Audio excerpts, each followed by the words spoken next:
देखिए, मैं कहूँगा ये राम जन्मभूमि ट्रस्ट के जो ट्रस्टी है ना, मैं उनको सच में बधाई दूंगा, क्योंकि राम मंदिर तो न्यायालय के निर्णय के बाद हो रहा है।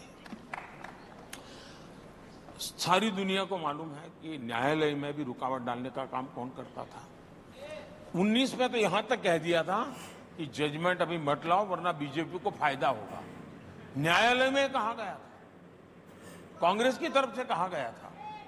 चलिए ये सब तो छोड़े, अब न्यायालय इसके बावजूद भी ये राम जन्मभूमि ट्रस्ट के लोग उनके घर गए और जाकर के सम्मानपूर्वक निमंत्रण दिया कि भाई जो हो गया हो गया, भूल जाओ, आइए आप भी आइए।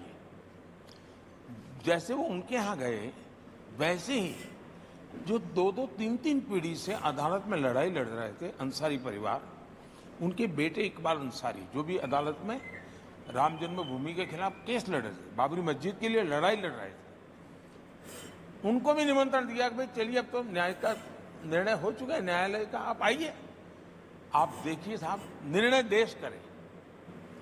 इकबाल अंसारी जो कि जीवन भर उनका परिवार बाबरी मस्जिद के लिए अदालतों में लड़ता रहा, राम जन्मभूमि के विरुद्ध में लड़ता रहा, लेकिन चूंकि सुप्रीम कोर्ट ने न्याय दिया है, वो स्वयं प्राण प्रतिष्ठा के कार्यक्रम में आकर के बैठे और इन लोगों ने बहिष्कार किया।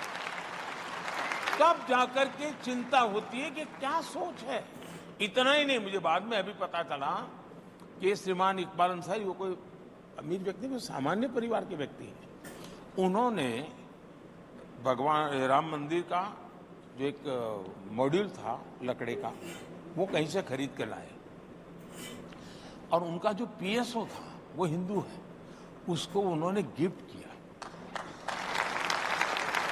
इकबाल अंसारी ने गिफ्ट किया उनको। इसका मतलब ये हुआ कि वो उनको लगता था कि ये मेरा हक है इसलिए मैं लड़ता हूं, लेकिन न्यायालय ने एक बार निर्णय किया, उसको उन्होंने सिर आंखें पर चढ़ाया।